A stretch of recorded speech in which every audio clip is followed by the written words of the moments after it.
Good morning, everybody, and welcome back to another Mad Meta Magic. We try to make the magic meta mad. Now, this is a deck redemption for channel points on Twitch for Silver / Clayton225, and they wanted me to play Dead Guy Ale, which to me looks a lot like Orzhov Stoneblade.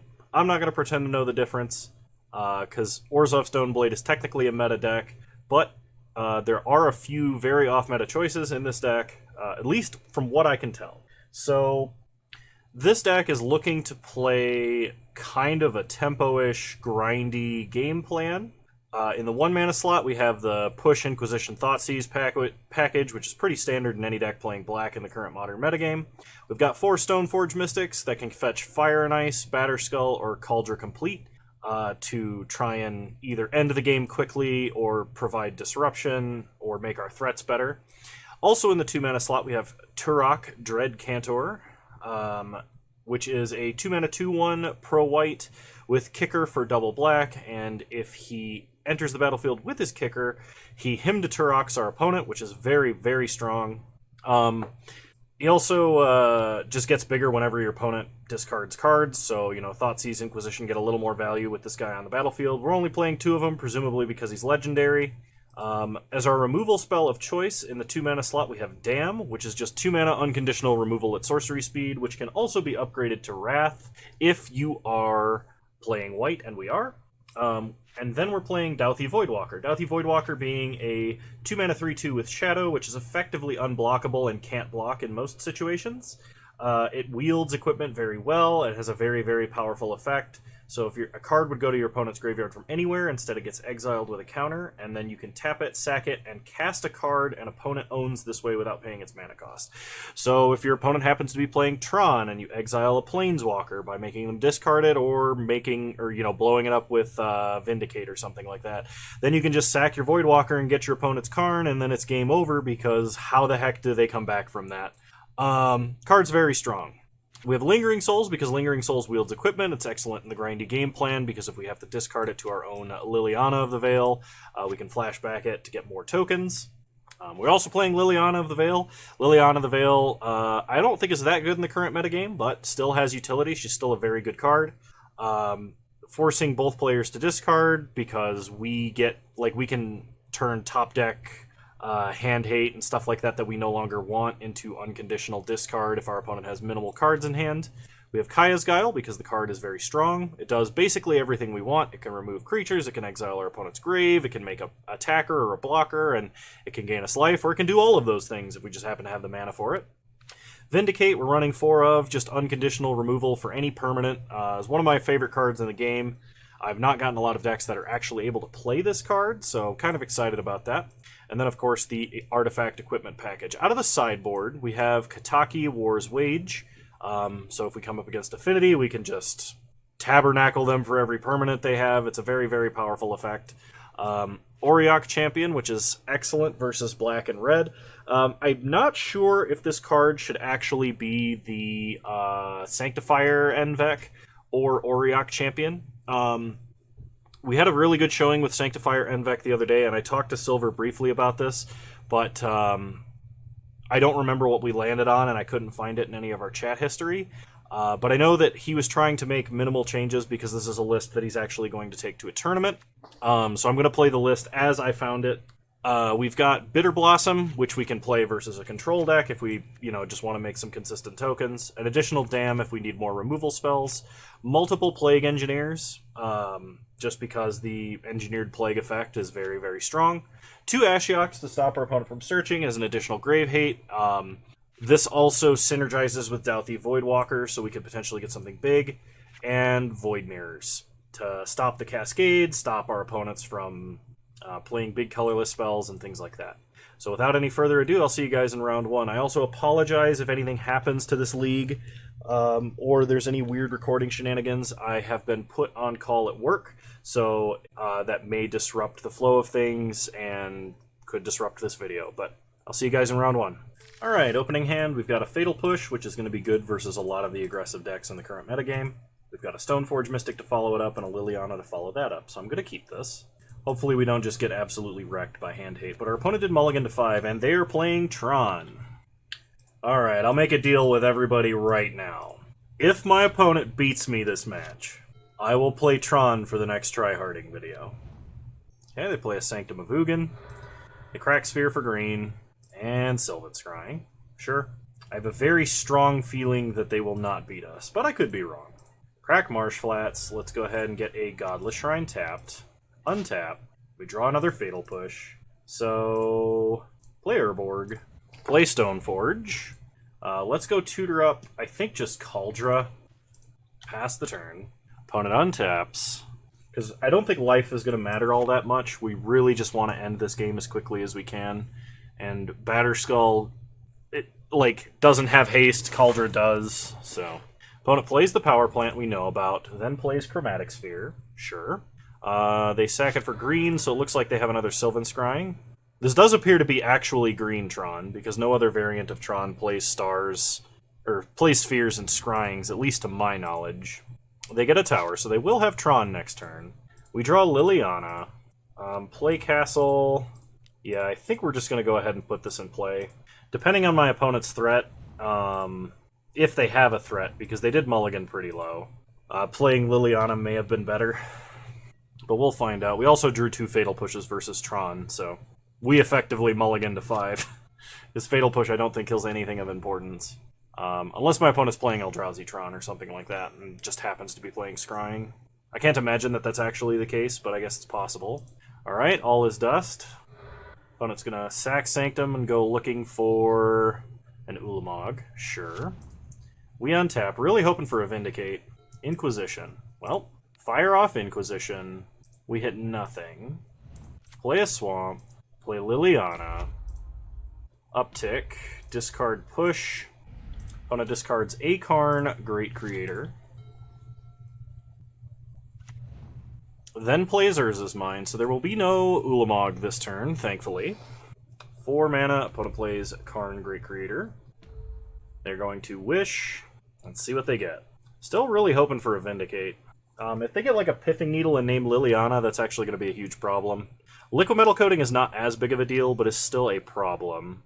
So they play Coating. They can shut off Liliana on our upkeep to stop them or stop us from making them discard, but then we can play our other Liliana and force them to discard. Okay, we get a Silent Clearing. And they don't do anything. So, uptick Liliana, force discard. We will be discarding Fatal Push.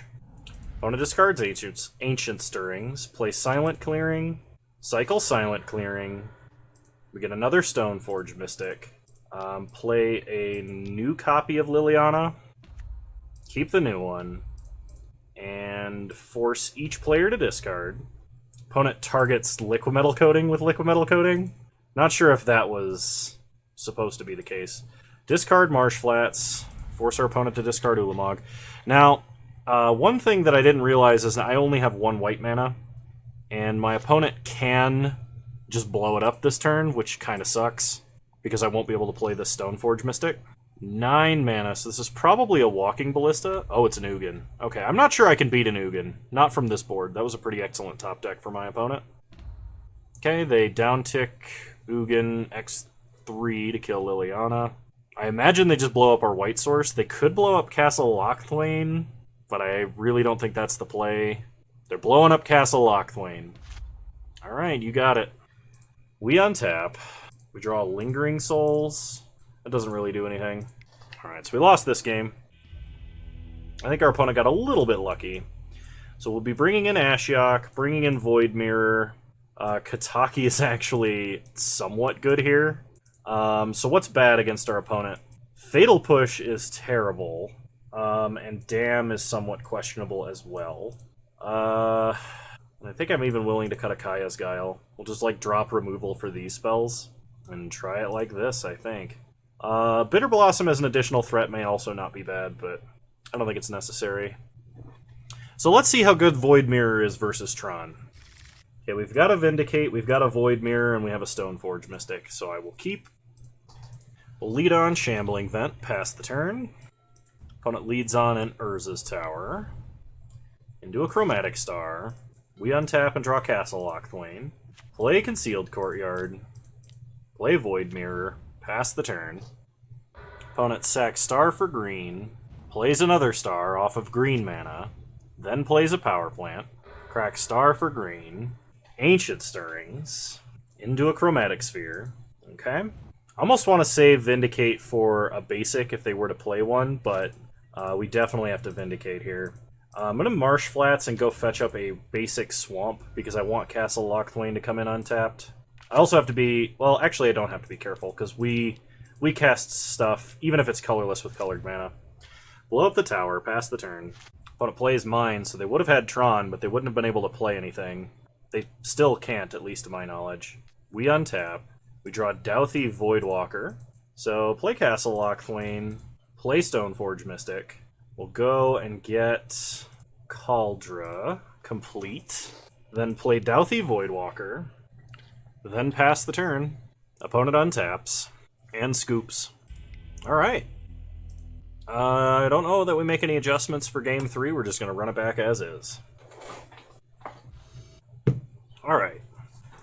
Well, we've got 2 Turoks and a Vindicate and a Voidwalker. If I had a Thoughtseize to go with this Voidwalker, I might actually keep this hand, but I think I need to mulligan that. This is difficult, and this is one reason I don't like these Bright Climb pathways, is it's like I have to choose between playing Mystic or Voidwalker. I think I'm going to mulligan to 5. This I like a little bit better. We can start with the Disruption on Inquisition. We can put Sword of Fire and Ice back in the deck, because we're probably not going to need it. I'm going to put back Bright Climb Pathway and Sword of Fire and Ice. I'm keeping the man land, even though it's not an untapped land, simply because I think it might matter. Okay, we draw Vindicate, excellent. Opponent did mulligan really low, so lead on Inquisition, take Chalice from them. Interesting play, that Chalice. Pass to our opponent, so they're going to play Power Plant here. They sack Sphere for green, then play Power Plant. Then they play another Sphere, immediately cracking for green. We untap. We draw Marsh Flats, play Marsh Flats, crack Marsh Flats, and let's get a Godless Shrine. Play Kataki, pass the turn. Then we can get our Vindicate on. Opponent top decks tower like a baller. So here comes Karn, of some variety. All is dust. Interesting. I guess they had to deal with that before they played Karn and wished for something. Play Marsh Flats, crack Marsh Flats. We'll get a basic Plains. Then Vindicate the Urza's Tower. Pass the turn. Opponent untaps and draws. Does nothing. We untap. We draw another Vindicate. Well, Stone Rain's pretty good. Pass the turn. We draw Lily. I think Lily is better if we wait in Kaya's Guile here.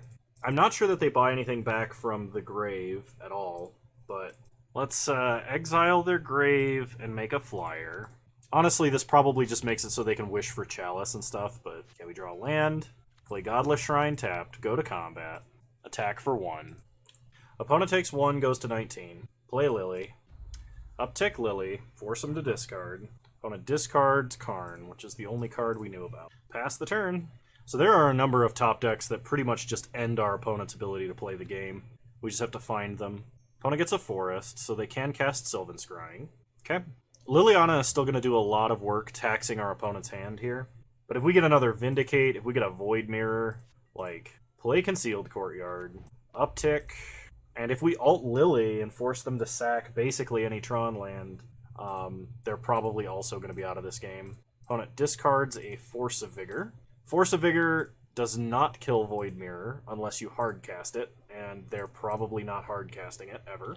Hit them for 3. That's one reason why I think Nature's Claim... I guess they are playing Chalice, but like Nature's Claim or Natural State might actually be better than Force of Vigor if you're playing Tron right now. Opponent does play the tower, which we knew they wished for, or tutored for.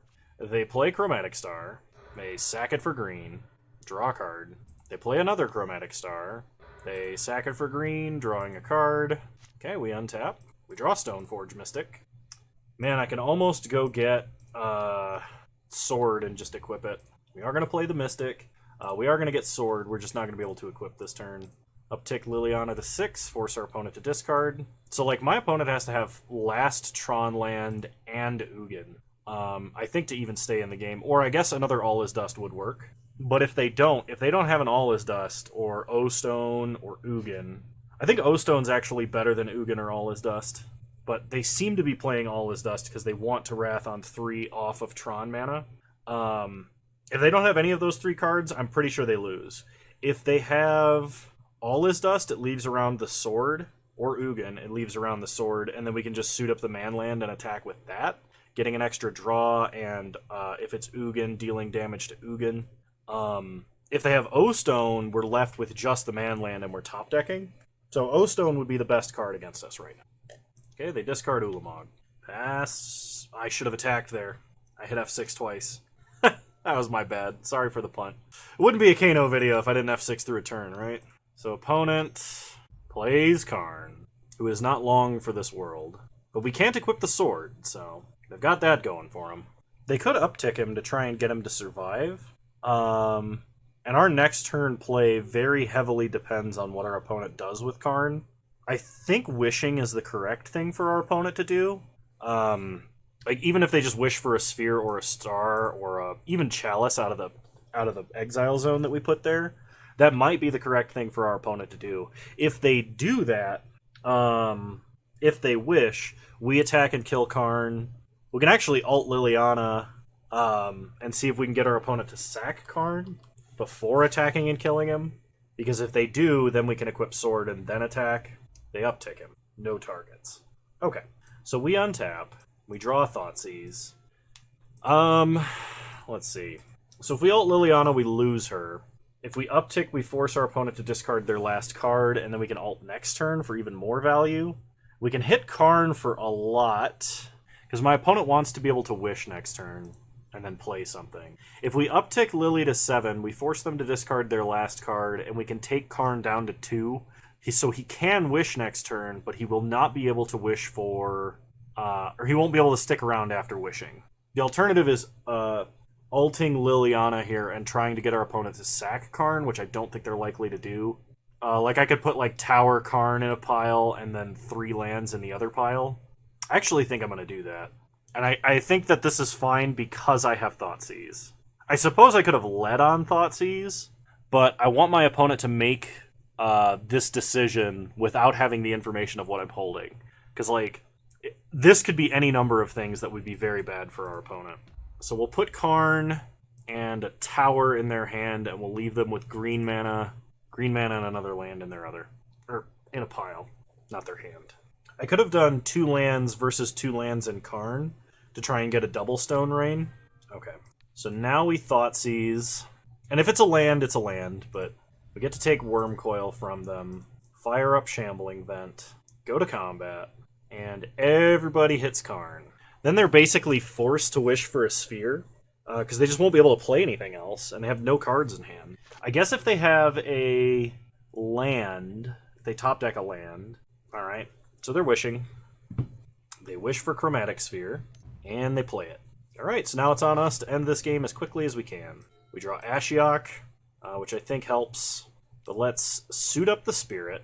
We are going to draw a card prior to casting Ashiok because we want to have the most information we can before we make a decision. Even though us playing Ashiok might actually just end the game due to opponent's concession. Like we could draw a Vindicate or something, which would be even stronger. Even though it probably has the same logical end result. So shoot our opponent and draw Liliana. I think Ashiok is stronger. So play it, mill and exile. Okay.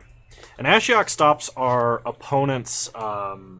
it stops our opponent's strongest hand, which is like land, crack, sphere, scrying for like 3rd Tron land, then top deck threat. With Ashiok on the table, they literally can't do that. They have to top deck all of their lands naturally, and since Tron only plays 18, that's kind of tough, especially after we've blown up like 4 of them.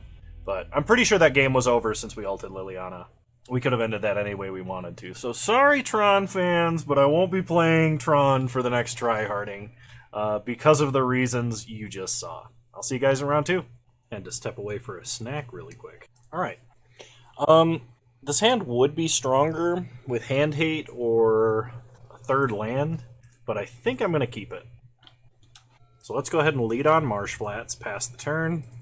Opponent plays Flooded Strand. It's a Watery Grave untapped. And plays the Underworld cookbooks. This is probably Urza's kitchen. Let's go get Godless Shrine. Hopefully we can get this Voidwalker down immediately and stop our opponent from getting any value. If not, we can Kaya's Guile retroactively. Okay, opponent discards Oval Chase Daredevil and picks it back up. We resolve Douthie Voidwalker. This means our opponent has to remove it in order to get any of their food from the graveyard value. Well, they put Scalding Tarn in the exile zone, then played the Chef. So they can use the Chef to kill Douthie Voidwalker, and they do. Opponent discards Oval Chase, then picks it back up. So, play Snow Swamp, and I think what we do is wait. No. My opponent can basically just make infinite foods. I can wait for them to get greedy, and we can exile their grave in response. I think I'm going to try that. Opponent plays an island, goes to combat, attacks for 3, then passes. I'm going to make them sack and make a flyer. Okay. Opponent Oval Chases, picks it back up, then Metallic Rebukes. That's annoying. We untap and draw Turok. So, damn the Chef, which is funny, because she's the Underworld Chef. Okay, opponent makes a food. They got another Metallic Rebuke. If they do, that's amazing value. Okay, they don't. So they make another food. They play the Chef. That's super annoying. Here's hoping we can get a land for Turok. Alright, play Marsh Flats, crack Marsh Flats, and get a Plains. So let's kick Turok. Hopefully they don't have a Metallic Rebuke. Although their whole plan of discarding stuff does get a little more awkward. They can just kill him with Asmer, the Chef. I'm just going to refer to it as the Chef. Pass the turn. I think I would rather them waste their food production on doing that. Okay, so they probably have Urza here. Yep, there it is. So here comes a whole bout of nastiness. So they can get some free spins with Urza if they want. It looks like they will. Okay, they get to cast a Street Wraith without paying its mana cost. But we know what's in our opponent's hand, so we can just fire off this Dam and turn it into overload it into a Damnation. Opponent pitches Oval Chase, picks it back up again. Okay, they untap and they draw. So they're holding Oval Chase, one unknown, and they have a whole bunch of tokens. We untap, draw Bright Climb Pathway. So let's play it, and I think I am going to Vindicate a land because it makes Urza a much worse top deck. I could sack this Silent Clearing to draw a card, but honestly I kind of want to just top deck another untapped land so we can get in with Kaldra. Currently playing around Metallic Rebuke. Oh, that's right. They can pick up Urza this way. Well, I'm glad I decided to do this. Hopefully they don't get another land. You know, for as much as I've seen this card, I keep forgetting it has more text on it. Okay, opponent has an Urza Saga. Okay. Yep. Well, at least that's a whiff. They can spin again by tapping everything else. Yep. We're basically going to need another Wrath. But actually, we only run 2 in the main deck, don't we? So I'm not sure how we win from here. Opponent hits a Bauble. I mean, at least we have Kataki out of the sideboard, right? Well, we would have drawn another land, but it would have been a tap land. Opponent baubles to look at our top deck. It's Lily. Play Concealed Courtyard. Play Lily. We can Edict them to take care of the Construct. Actually, they just sack Urza and we die to the Construct. So, alright. Next game. So what do I want here? I want Kataki. Void Mirror is tempting. I also kind of want Dam. Ashiok just being additional Grave Hate seems good. Void Mirror does counter the Urza spins as well. So I think the Liliana game plan is going away. Vindicate seems like less efficient removal versus what our opponent is doing, but maybe still important. So let's try cutting a couple of Vindicates. I still got to cut 3 cards. So what is bad versus my opponent? It might be Lingering Souls, because my opponent makes a bunch of tokens, and ours just don't seem to matter as much. I'm going to cut 3 Vindicates for these cards. We'll try it like this, I think. So if we can lead on Hand Hate and get some good disruption going, I think we'll be in a much better spot than last game. We do not have a lot of interaction this time. But we do have an okay curve, so I'm going to keep it. So the idea is we can play Stoneforge Mystic on turn 2. Then we can either activate Stoneforge Mystic or maybe cast something else on turn 3, and then on turn 4 we can play Turok and kick him. Or we can wipe the board if we have to. So opponent cycles a Street Wraith. After cracking a bauble, plays the chef, gets a cookbook, then draws, we draw. They bauble us. We get a Voidwalker. Okay, new plan. How likely is it my opponent gets 2 foods next turn? Probably not completely unreasonable. But we're going to play out the Voidwalker. If they have removal, we're going to force them to use it. This does kind of offset our whole Stoneforge plan, but I think our plan is to untap, damn the chef, and then... okay, opponent plays the cookbook, plays a land, attacks for 3, I can't block. We untap. We draw Concealed Courtyard, so go to combat, attack for 3. Opponent takes 3, goes to 15, play Concealed Courtyard, and we'll go ahead and damn the chef. This way, even if they have Metallic Rebuke, we can get around it. Okay, chef goes into exile, pass the turn. Opponent ditches Watery Grave to make a food. They untap. They play a land, and then they pass. We untap, draw Kataki. So play Marsh Flats, crack Marsh Flats. Gonna get a basic Plains, go to combat, and attack for 3. I definitely want Kataki to resolve later, so we're gonna try and play Turok and bait out any counterspell or interaction they have first. I think they have to counter this, because if they don't, and they're holding anything important, the Voidwalker will exile it. Okay, they don't have a counterspell. Thought Monitor. Thought Monitor. Alright, and Turok is now a 4-3.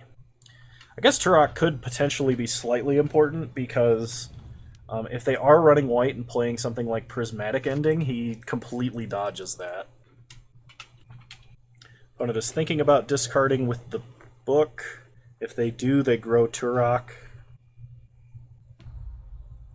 They ditch Polluted Delta to make a food. Turok gets bigger. Then they play the chef. So they can use the chef to kill either one of our guys. They kill the Voidwalker. Then they play Emery, mill a bunch of cards. Play an island, and play the book. Okay? Well, Kataki can at least tax our opponent's mana. We untap and draw Cauldra Complete. So, go to combat. Attack for 5. If my opponent wants to double block, they can, and I would accept that trade. Take them to 6. Play Stoneforge. Let's go and get, I think Sword. Play a land, then play Kataki. Alright, pass the turn. Opponent has to pay if they want to keep the books around, and they do. They draw a card, and they scoop. Okay, knowing what we know now, do we make any adjustments? I think the answer is no. Really interesting that I haven't seen any of my 11 one-mana spells for I don't know how long. I don't think I can keep a hand that gets completely nullified by a single removal or counterspell. This hand is much, much better. I will keep, and I'm going to put back Turok. Dam actually seems really important here. This hand could be really bad on the draw because we don't have a way to interact on turn 1, so like if our opponent could just set up for a really good Metallic Rebuke on for our potential play on turn 2. They bobbled twice. Okay, we untap and draw Inquisition. Play Concealed Courtyard. Let's take a look at what's going on over there. Opponent has the chef and a second cookbook. Take the chef, pass the turn. Opponent untaps. They play Urza's Saga. Probably playing a cookbook here, unless they have something else they just drew. So next turn we're definitely going to play the Voidwalker, because we want to punish our opponent for discarding anything they discard. And they play the second book. We untap. We draw Marsh Flats. Play a Swamp. Play Voidwalker. Now, if my opponent goes big on discarding to try and make a big token for Urza's Saga, we can really punish them with Kataki. Opponent plays Dark Slick Shores. We untap. We draw Silent Clearing. So, go to combat. Attack for 3. Opponent takes 3 because it has Shadow. Play Marsh Flats. Play Kataki. This is really bad if my opponent did top deck a counter or removal spell. Opponent is deep in the tank about this. Didn't realize the volume was on my phone. Okay, opponent makes a construct. Kataki resolves. They untap 3 Kataki triggers. They pay for the construct using Urza's Saga. They pay for the cookbook. They pay for the cookbook. They have to sack Saga. They get an Aether Spellbomb. They attack for 4. We'll take it. On our opponent's end step, crack Marsh Flats. Get Godless Shrine. Tapped. So opponent probably wants to unsummon Kataki on our end step, so we can't replay it. We draw another Godless Shrine, go to combat. Attack for 5. Okay. Hit our opponent down to 9. Then I can't play around Metallic Rebuke, so I'm going to try and bait Metallic Rebuke with this Dam. Play Silent Clearing, play Stoneforge Mystic, and we're going to go get Kaldra, because we want to end this game now. So opponent can sack Spellbomb, bouncing Kataki, so they actually can use their mana next turn. The fact that my opponent played an island and not a Polluted Delta, or not a Darkslick Shores, tells me they're probably planning on discarding Darkslick Shores. Opponent could bounce Stoneforge Mystic, but then they're either going to have to get rid of their cookbooks and associated foods, or pay the mana and then just die. They could, if they wanted to maintain artifact count for a single turn, they could bounce Stoneforge Mystic or Voidwalker, then untap, and with Kataki's triggers on the stack, they could discard cards out of their hand to have foods, but I can't think of a reason they would want to do that. Not without like a Thought Monitor or something else. Okay, opponent sacks Spellbomb, bounces Kataki. Yeah, they must have a Thought Monitor. They ditch Scalding Tarn to make a food. Then they ditch Darkslick Shores to make a food. Then they play Urza's Saga and play Thought Monitor. Then they Bone Shards to kill Stoneforge Mystic so we don't Kaldra them. Untap. We draw Marsh Flats. Sack Silent Clearing. We draw second Kataki. Play Godless Shrine tapped. Did our opponent play anything that we want to cast? Not particularly. So play Kataki and let the taxation continue. Go to combat. Attack for 3 with Shadow. Because now my opponent has 5 artifacts that they have to pay for. Kataki is doing work. Like a lot of work. We've definitely put our opponent into a very tough situation. Because like if they were hoping to activate Urza's Saga to make a token this turn, they would only be able to keep 1 artifact. And they would lose everything else and the token would just become a 2/2. And then it would be subject to Kataki's tax next turn. Opponent pays for Thought Monitor. Pays for a food. They might sack a food and then keep both cookbooks. Or they may only need 1 cookbook. Okay, they sack the food. They sack a cookbook, and then they keep a cookbook, and scoop. I think they were trying to top deck Fatal Push there, but that was some very, very, very heavy taxation on our opponent. So, alright, I'll see you guys in round 3. Good to know we can beat Urza's Kitchen, because after that first game, I thought it looked pretty bleak. Oh, I should talk for a second. Normally when I do deck redemptions, I tend to limit or veto a lot of them, or work with the person who's redeeming, based on what cards I have available, because while I own a ton of cards, I don't own all of them, especially not the newer staples like Ragavan and things like that are really expensive. So if somebody redeems a deck that requires those cards, unless I'm actively in the process of trying to acquire them for myself, I may say you need to pick a different deck, or we got to work something out, something different, maybe a budget replacement, something like that. So just be aware if you do redeem a deck. For those of you guys on Patreon that pay high enough to get a deck from me every single month, that's a little more flexible because I can use the Patreon money to directly go and get the cards. So anyway, no 1-drop, but we've got multiple good 2-drops, so I think I'm going to keep this. This hand is, it's kind of Thoughtseize resistant, and we're kind of spot removal resistant because we have multiple threats. Lead on Concealed Courtyard, pass the turn. That does let our opponent know what is up. Opponent leads on Blooming Marsh. Thoughtseize. Okay. So they can take whatever disrupts them the most, but they can't take Stoneforge Mystic. We will at least get to play a Stoneforge Mystic. And right now, I don't know exactly what it is my opponent's playing, but right now I'm thinking I'm probably going to go get Sword of Fire and Ice, even though it doesn't protect against any colors we've seen out of our opponent so far. They take Lingering Souls. That's interesting. I'm going to actually, I think, play the Voidwalker first, because this way they can't Unless they have double hand hate, they can't take Stoneforge Mystic from us. Okay, opponent plays Stomping Ground. They bolt the Voidwalker, then pass. We untap, draw Dam. Let's take a look at what's going on over there. This could just be Jund. And it would appear that it is. So next turn, my opponent has access to Kolaghan's Command, Lightning Bolt, and Grist the Hunger Tide. Do I care more about my opponent having Renin 6 or Grist? That's tough. Either one they can play next turn. They can play Renin 6 alongside a Lightning Bolt. If they play Grist, they have to uptick him. I'm going to take Renin 6. That might be a mistake, but we'll find out. Let's go ahead and play Stoneforge Mystic. And I'm going to go get Kaldra. That should force my opponent to cast a removal spell this turn. And that removal spell might be Kolaghan's Command, shocking and forcing us to discard. If that's the case, I will discard Dam. So they play Verdant Catacombs, which we knew about. The real problem arises if my opponent has, like, Lightning Bolt alongside a threat. Okay, they cast Lightning Bolt, then play Tarmogoyf. That's kind of what I was worried about. We untap and draw Concealed Courtyard. So, unfortunately, despite having 4 mana, I cannot cast an Answer and Stoneforge this turn. And while I really need Stoneforge out there, because of Kaldra, if I dam the Tarmogoyf, they can Kolaghan's Command to pick it back up and force us to discard. Yeah, I think we still got to do this, though. Pass the turn. Opponent draws, so they're probably going to play Grist. That makes sense. They uptick Grist to make it Insect. We untap. We draw Thoughtseize. Okay, Thoughtseize. Kroxa and K-Command. I'm going to take K-Command because there's more that my opponent can do with K-Command. Forcing us to discard once just means we discard the worst of 2 threats.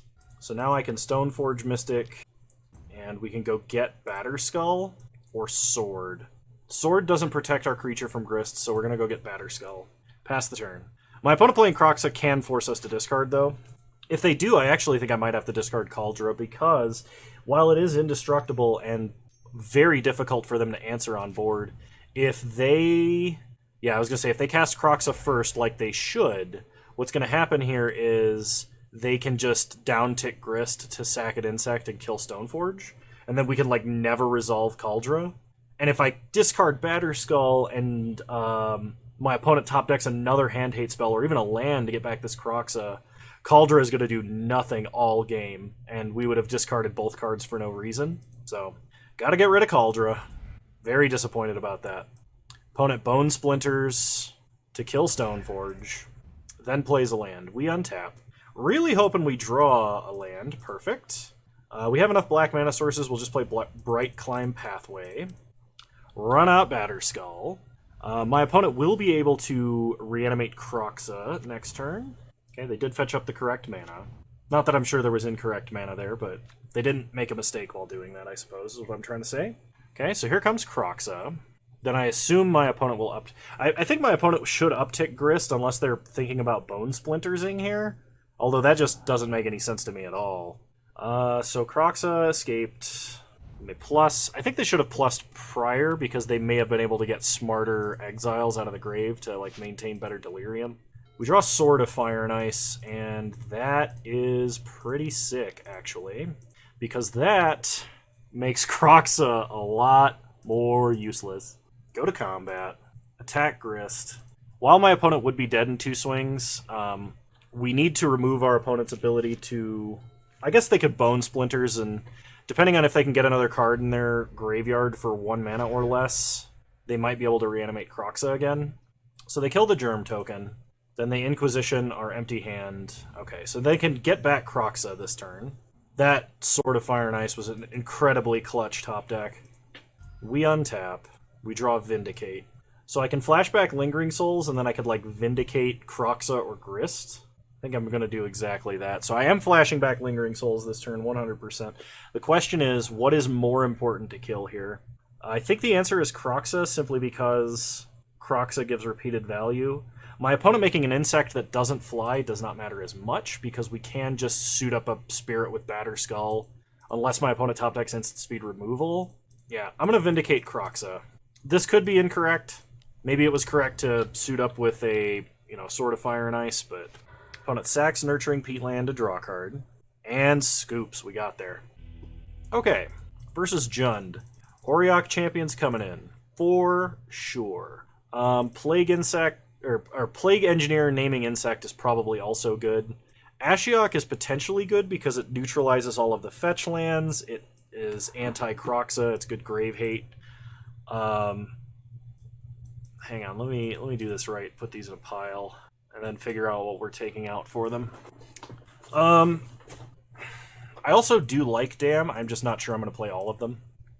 So, Lingering Souls is excellent value versus Jund, especially in a deck that's trying to stick some equipment on stuff.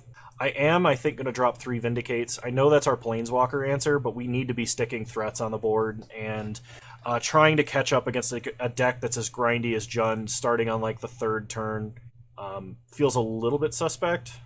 Fatal Push Inquisition are great. Thoughtseize is also fine. I'm not going to bring in the 3rd Dam. I think 2 is fine here. I think I'm going to cut 1 Liliana. Kaldra seems like it's tough to stick, but if it does stick, we're basically golden. Because I don't know how Jund destroys an indestructible artifact. Unless they, like, Liliana ult and force me to sack it somehow.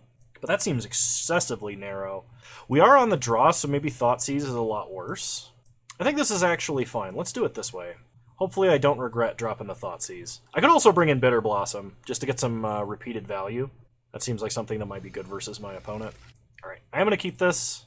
Turn 1 Inquisition into a turn 2 Stoneforge into potentially a turn 3 Kaldra could be fantastic. My opponent probably is starting on Hand Hate, and if they do... Oh, they start on Ignoble Hierarch. We draw planes. So now we have a choice. We can either Inquisition our opponent, or we can Fatal Push this Hierarch. If we Fatal Push the Hierarch, that means my opponent is not playing a Liliana or Grist next turn. But my opponent could be playing like a Renin 6. If it's a creature threat, I'm not that scared because I have Dam. I would be scared of Hand Hate, or like creature threat into Hand Hate. That would be a problem. I think we have to lead on Hand Hate here. So let's go get a Godless Shrine. Inquisition. Okay, opponent has Douthie, Voidwalker, and K-Command. Do I care about the Voidwalker? I do not. So take K-Command from them. Pass the turn. So opponent's hand being full of lands basically made that the correct decision. If I had taken Voidwalker, my opponent could have immediately cast K-Command to just pick it right back up. Like, we have removal, so we shouldn't be scared of this. We have 2 pieces of removal we can cast, and 2 of the same threat, so like this is actually pretty decent for us. We know our opponent's not holding anything scary in the slightest in hand. My opponent puts a Stoneforge Mystic in exile, that's fine. We draw Marsh Flats. So they're making me pick between casting Stoneforge this turn or killing Voidwalker. If I don't kill Voidwalker and I instead play Stoneforge, I know my opponent's holding 2 lands. I'm taking 4 damage, guaranteed, and then if my opponent draws Hand Hate, they could take whatever threat we pick up or equipment we pick up, and that potentially is really horrible for us. So I think the plan here is just Fatal Push the Voidwalker and play Marsh Flats past the turn. That does let my opponent know what I draw this, or what I drew this turn, but I still think that's probably correct. Okay, opponent plays a Bloodstained Mire and cracks it. I really hope they don't have something they can play this turn. That would be very bad for us. I hope they just top deck the land and are preemptively deck thinning so they can F6. But who knows? Opponent shocks a Stomping Ground. Bloodbraid. If my opponent could have picked a top deck, I think they would have picked that one. Okay. Tarmogoyf enters the battlefield. So we are taking a lot of damage over these next 2 turns. Crack Marsh Flats, play a Godless Shrine tapped. So I need to draw another Fatal Push. I want to Wrath with Dam, but I don't think I'm going to be able to do that. Well, no, I'm going to. So what I have to do is I need to play Stoneforge Mystic, and I need to go get Batterskull. Then I need to rely on Dam to blow up the board, and I'll probably end up hard casting Batterskull, which means I'm going to end up chumping with this Stoneforge Mystic. Play Stoneforge. Go and get Batterskull. Pass the turn. Opponent untaps. They go to combat. They attack for 7. Chump. Take 3, go to 9. There's a lot of things our opponent could have that would be very bad for us. Wooded Foothills no play is probably the best case scenario. We untap. We draw Snow Swamp. So, play Snow-Covered Swamp. Overload Dam. Blow up the board. Opponent cracks Wooded Foothills in response. Getting a Blood Crypt tapped. Duke the whole board. They untap, they draw. 2 unknown cards in their hand. Hope one is a land. If this is another blood... Oh my gosh. How does my opponent top deck so well? We get Inquisition. Thankfully, they can't take Batterskull. But if they have a K-Command or anything similar, we're probably just screwed.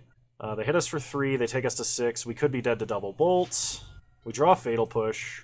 Play Bright Climb Pathway. Run out Batterskull as it's really our only option here. Hope they don't have removal that can hit Batterskull or the token attached to it, which Jund is a pile of, so... Green-black. Opponent Assassin's Trophies the Batterskull and makes us very sad. Oh, hang on. Turn off auto-yields. Get a Swamp. This allows us to Fatal Push the Bloodbraid. Awesome. That keeps us out of Bolt range, so even if our opponent's last card is Bolt, we get a Voidwalker, play Silent Clearing, sack it to draw. We get Turok. Okay. We can just play both of these cards. I think we will, because getting my opponent to discard a card here is pretty good, but getting empty-handed might be more important. This also means, like, if my opponent top decks a Kroxa, if they don't have Kroxa Bolt, we survive. If they just have Kroxa, we can play their Kroxa, or it at least gets exiled. They play Renin 6, so they can kill Turok. They pick up a land. They play Bloodstained Mire.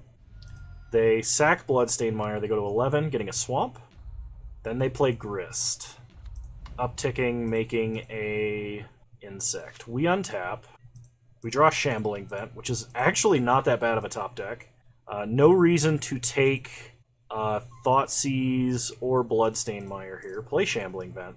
Go to combat. I think we attack Grist, because that is what is producing creatures for our opponent currently. We're going to force it to uptick. I would much rather be attacking my opponent right now, but... equipment, removal, both of those would be good to draw here. So it looks like our opponent down-ticked Renin 6 to kill Turok. So I kind of regret not kicking him. Opponent can put us under pressure, and does. So we go to 5, untap. We draw Snow Swamp. Fire up Shambling Vent. Go to combat. Attack Renin 6.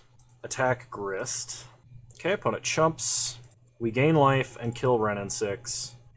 Play a land. Pass the turn. We're hanging on, but just barely.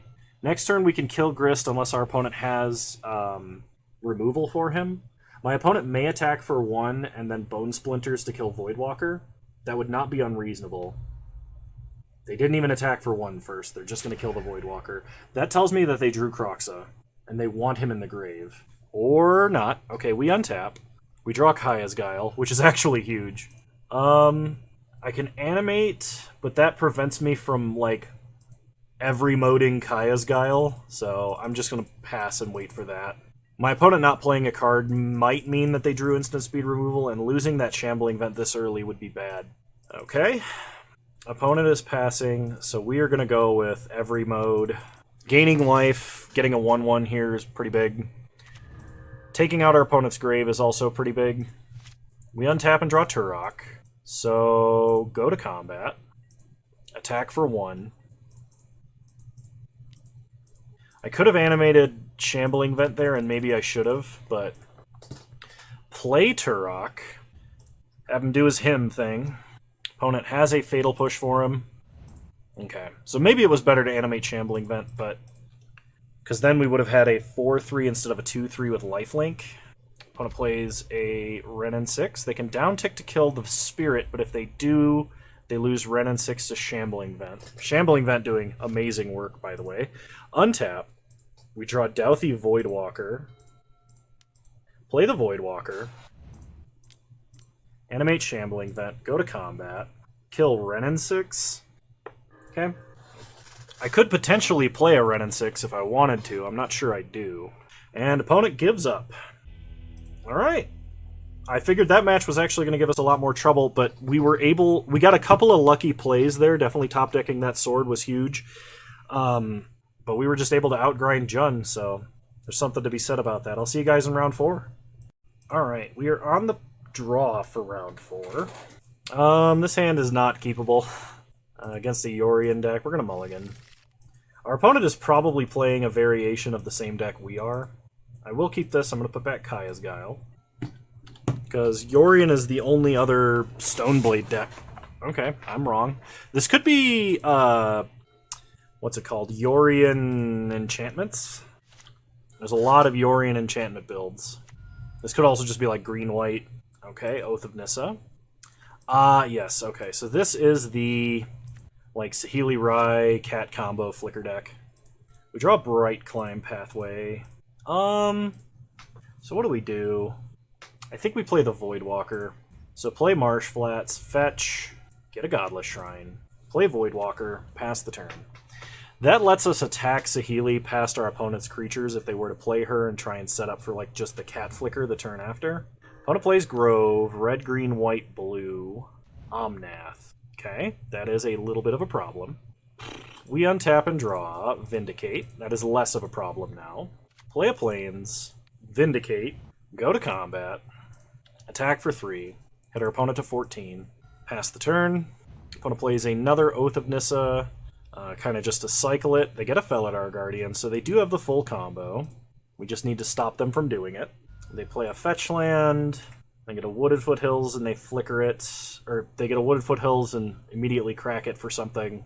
Triome. Then they play Skyclave Apparition. Yep, we untap. We draw a Lingering Souls. So let's...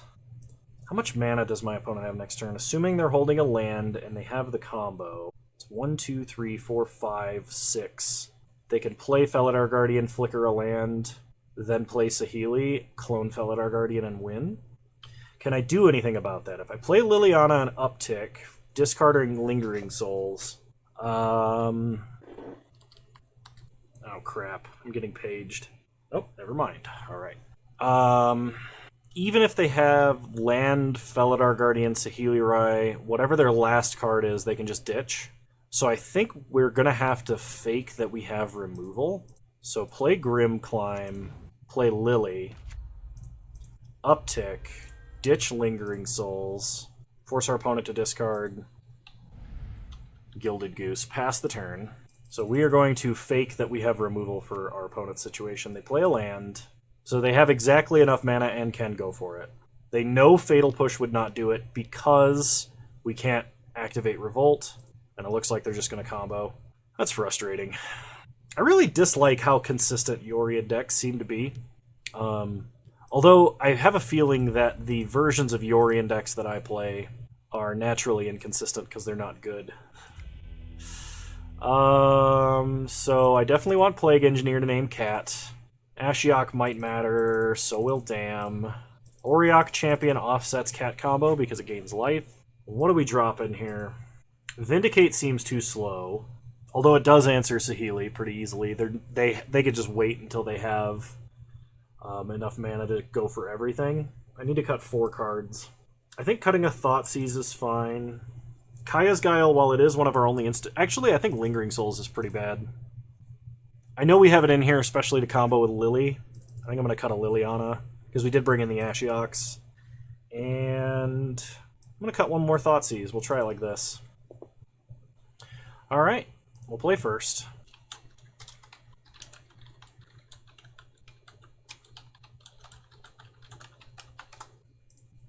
Well, we have Fatal Pushes, we have an Inquisition, but we have no threats. I think I still need to keep this.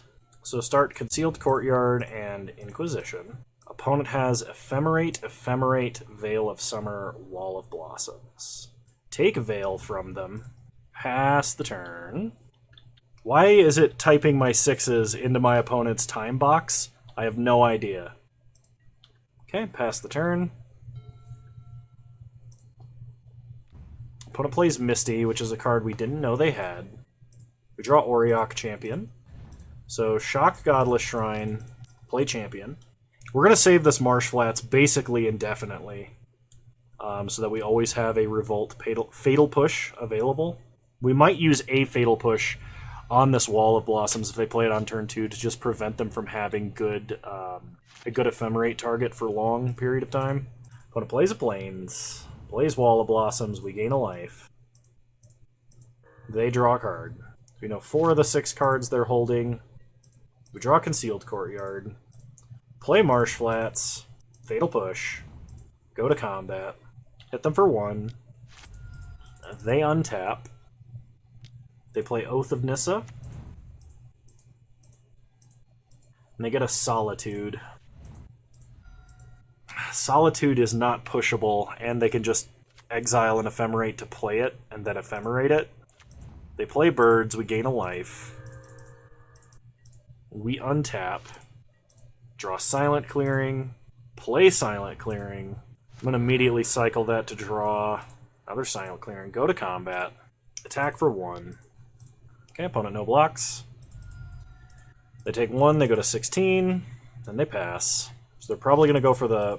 or not. I was going to say Solitude Flicker trick. They play Plains. They put Yorion into their hand.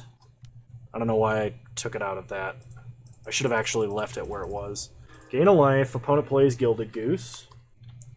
They get a food. Gilded Goose can block Auriok Champion. We untap and draw Dam. That will be a good follow-up for... if they go for the Solitude Flicker play. Which they're still not doing.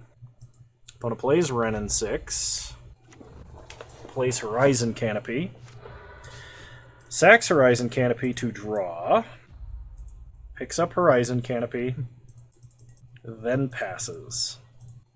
We untap and draw Ashiok. Play Concealed Courtyard. Play Ashiok. And while they can't be... or while this does really turn off their fetch lands and such, it's not going to stop them from doing a lot of nasty things. They already have the Horizon Canopy, the Canopy Land plus Renin 6 combo. Alright, pass the turn. So here comes the Solitude Flicker, which we can do nothing about because Fatal Push does not hit Solitude. This means that between Solitude and Renin 6 down tick, we no longer have Ashiok. Gain a life. Opponent can just like Ephemerate a Goose if they want to. They draw. Eladamri's Call. They go to combat. Wait, did they just cast Eladamri's Call into Ashiok? I feel like they did, and didn't think about what that meant. So, opponent wasted an Eladamri's Call. I hope I get the chance to punish them for that, but I probably won't. They finish off Ashiok. They play a Wooded Foothills. So they're holding Yorion. We untap. Draw Stoneforge Mystic. Let's go ahead and blow up the board. This does significantly decrease the value my opponent can get. Crack Marsh Flats. Get a Plains. Play Silent Clearing. Play Stoneforge Mystic. And now we're going to go get Kaldra. We're 1 mana away from hard casting it. Unless Sword is better. Sword does give protection from Yorion, but I think we just want Kaldra to try and close this game out. We can use Silent Clearing to enable Fatal Push, if that matters. Opponent cracks Wooded Foothills. So they're holding Yorion and Ephemerate. Opponent cracks a food, gains life.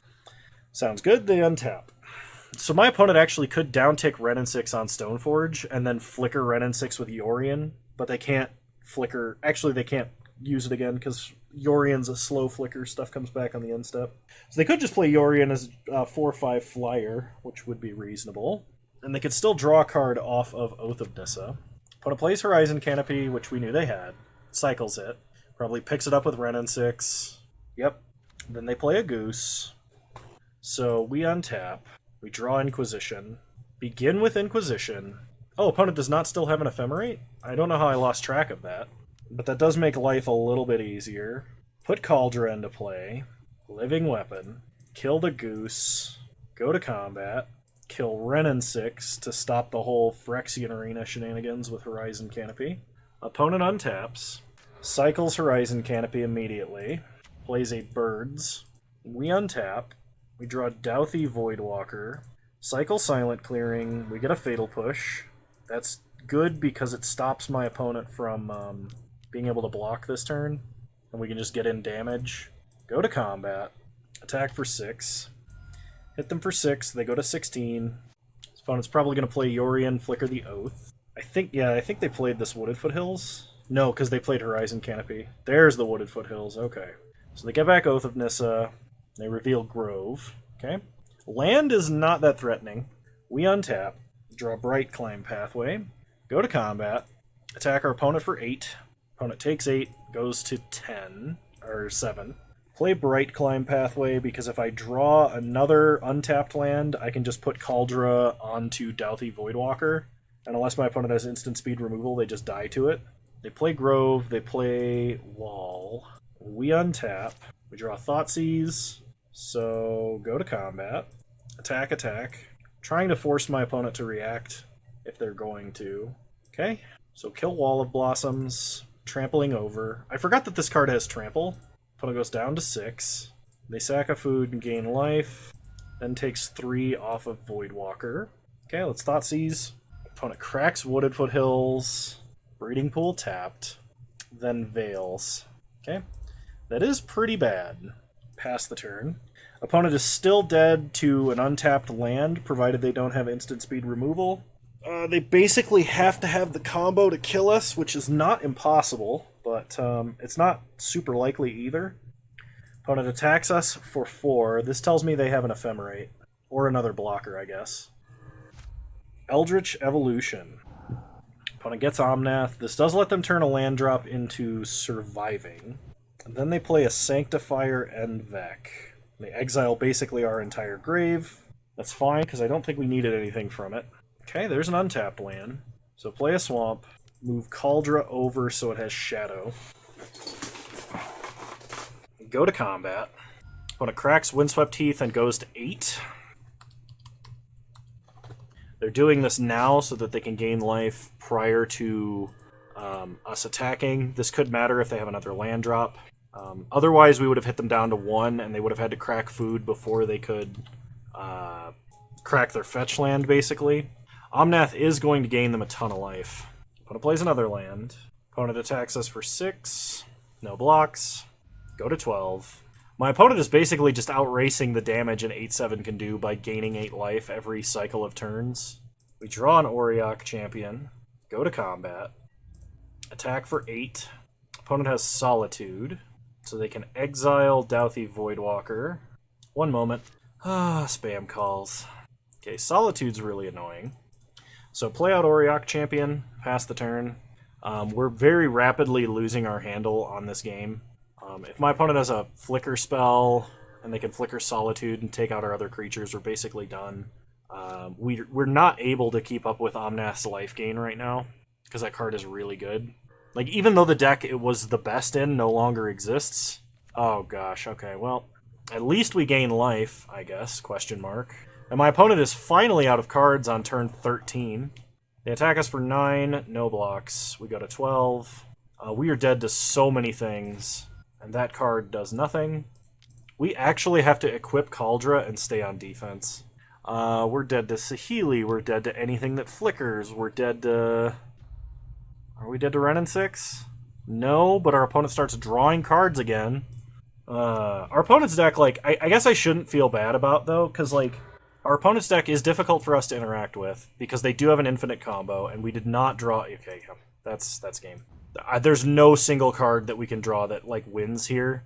And even if I drew Damn, like, I guess that would be a redraw. Yeah, no, that still wouldn't do anything. So, yeah, no, opponent's deck is a very difficult matchup for us because they generate a ton of value that we don't interact with, and unless we have a very strong start that's very disruptive, so like Hand Hate into Stoneforge uncontested, into Kaldra or Batterskull or Sword, like, opponent is likely to either overwhelm us with a very quick combo, or if they go late, they're favored. So, alright, well, I'll see you guys in round 5. You know, having to restart the client is annoying. Alright, we're on the draw for round 5. We've got a good 1, a good 2, and a good 3 for a follow-up, so I don't think there's a reason to mulligan here. Opponent leads on Flooded Strand and passes. We draw Thoughtseize, so let's lead on Inquisition. Opponent is playing a Dryad of the Elysian Grove Wrenn and 6 Remand deck. So, take Wrenn and 6. Pass the turn. Wrenn and 6 just seems like the thing that's going to be hardest for us to deal with. So opponent fetches up a Raugrin Triumph. They untap. This could be like Niv Delight or Valky Bring Delight or something like that. Opponent plays a Windswept Heath, which we knew about. We untap. Draw Vindicate. Thoughtseize, kind of expecting this to get remanded. Opponent cracks Windswept Heath. This is kind of psychology. By not playing a second land, we're going to encourage them to cast Remand, which they may have wanted to do anyway. It's just not great here. Is this the same art? It is. Okay. So we pick up the Thoughtseize. That's another thing that's like you need to be aware of when your opponent is playing multiple different arts and you're playing Hand Hate. You need to be aware of what art your opponent was playing last, so that you know what you have to deal with. Like if they drew another one, that sort of thing. So I'm going to play the Voidwalker because I want to get the beat started. I will probably Vindicate that Valakut. Next turn. So opponent top decked a Dryad. Okay, so they get to play 2 lands, and they get to kill Voidwalker, which is... Oh, they don't get to kill Voidwalker. Okay. So they played Misty and Breeding Pool. So they're holding Misty 1 Unknown. Crack Marsh Flats. Get a Godless Shrine tapped. We untap. Draw Silent Clearing. Vindicate Valakut. That's fun to say. Okay, play Marsh Flats, go to combat, and attack our opponent for 3. Okay, opponent can play 2 more lands if they have 2 more lands, which would suck, but not a lot we can do about it. Opponent attacks us for 2. We'll take 2, go to 15. I'm going to leave Marsh Flats uncracked because there's a decent chance I can either get, or I can draw a Fatal Push to use here. 5 mana? Bring to Light. Alright, Scape Shift, 6 lands, and Dryad does it. Alright, I tried. They can just get 3 Valakuts here. That's lethal. Good old Bring to Light Scape Shift. Okay. Versus our opponent's deck. We want Dam and Ashiox and Void Mirror. Void Mirror is somewhat important because if they do cast Bring to Light, the card that they cast off of Bring to Light will get countered. And I think that's it. So I need to cut 5 cards. Kaya's Guile does not seem very good against our opponent, so I'm going to cut 1. Inquisition Thoughtseize actually seems really important. Fatal Push is less so, and I think Lingering Souls is pretty bad as well. So we're going to cut these 5 cards to have these 5 cards in, and run it back like this. We'll play first. This hand doesn't do anything, so we're going to mulligan. This hand does some things, so I think it's worth keeping. I'm probably going to put back Kaya's Guile. Lead on Marsh Flats, pass the turn. Opponent plays a tap land, go get Godless Shrine. We untap, draw Stoneforge Mystic. New plan, play Stoneforge. Let's go get Kaldra, pass the turn. Opponent plays a tap land. We untap, draw Stoneforge Mystic. I can either play Kaldra and start getting in, or I can play Liliana and start upticking. I think we gotta go for Kaldra. Okay, Living Weapon. Go to combat. Attack for 5. Opponent goes to 15.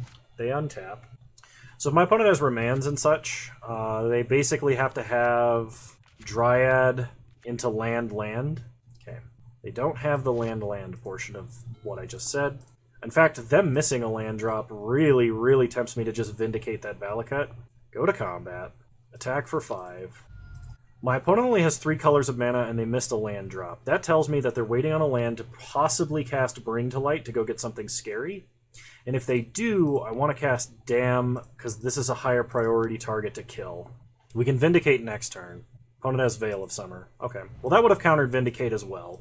So maybe, well, no, even if I had played Liliana and downticked, the downtick still targets my opponent. So if my opponent plays a land, Bring to Light, I was correct. Omnath, they draw a card. Any land here would be really bad for us. Now we have to use Vindicate as a way to kill Omnath, especially if our opponent misses a land drop. Never mind, we're probably just dead. Wow, they top-decked a land this turn, they played Omnath, top-decked another land, Valakut to kill Stoneforge. Now they can fetch, and if they have Bring to Light, we die. Teferi is also basically game over. They unsummon the token, so Kaldra just sits useless on the battlefield. You know, I look at games like this. Opponent cycles Raugrun Triumph. I look at games like this, and I kind of laugh to myself, because all of these echoes of, why are you not playing Tron anymore, Kano, from like 500 different people. Like, look at what my opponent just did. There was like 6 different lines that they could have killed us 2 turns earlier had they had Bring to Light or another land. Because like the only reason this Omnath didn't come down a turn earlier is because they didn't have another land. I'm pretty sure. Or they were just timing it out to play the land after the fact. But like, what do you even do? We'll play a 3-mana kill spell and pass the turn. We are dead to Scape Shift. We're dead to Bring to Light. We are dead to... probably dead to Primeval Titan. We are virtually dead to a second Omnath. Opponent cracks Misty. They gain life. They crack Windswept. They add mana and shoot us again for 3. And we're dead. Okay. I also think that's a tough matchup for us. Because we're not playing a Leon and Arbiter deck. And if we were, I feel like we'd have a better chance versus our opponent's deck. Because we would tax their mana a lot harder. All in all, I think the deck's fine. There's a lot of decks we ran into that this deck is powerful against. I think we would have been okay versus Grixis Ragavan. Although that deck might be slightly advantaged versus us. But I feel like we're running slightly too many 3-mana spells. I would probably trim a Vindicate just to run the 4th Thoughtseize, even though Vindicate's great. Obviously, the cards that or the decks that Vindicate is best against, some of which we played today, like Tron, are not decks that you're going to run into in paper. I know Silver, I know you're playing this in a paper tournament, so you may run into more decks that haven't been updated, so maybe that's fine to stay the way it is. I hope that the information revealed via this league about this deck is useful to you, and thank you again for redeeming the skulls on Twitch to have me be playing this deck. And of course, thank you for all the art, because Silver/Clayton225, for those of you that don't know, is the person who's drawn basically all of the fan art that exists about me. A lot of it is really silly, and if you go, Kano, what the hell are you talking about? I haven't seen any fan art. Then obviously you haven't been showing up to Twitch or my Discord, and I recommend doing both, because then you get to see some pretty crazy stuff. Anyway, I hope you guys enjoyed this content. If you did, please leave a like, drop a comment, subscribe to the channel if you're so inclined, and remember you can follow me on Twitch. Same username over there as you find me on here. I stream Wednesdays at 6 p.m. Mountain Time, 8 p.m. Eastern Standard Time, though the last few times have been earlier. Looking to add another day to the stream schedule, but haven't found a day I can do that yet. And I don't really have any other suggestions for this deck. Turok felt powerful. Maybe he should be something else. Maybe we should be on an Arbiter game plan. Liliana felt a little bit slow, and there were some times where we drew her and she wasn't good. Last game is pretty indicative of that, but I think Lingering Souls Liliana is probably slightly too slow. Maybe we add more 2-mana threats. Maybe we play some Arbiters. Maybe we play the 4th Thoughtseize. I don't know. But that's all I've got to say today. I hope you guys enjoyed. And you're all wonderful human beings, and I really appreciate your support. Bye! Hey, just wanted to give a shout out to my patrons for the month of July. You guys are awesome. I really appreciate your support. And if you want to have your guys' names show up in this list, there's a link to my Patreon in the description down below. Thank you all so much.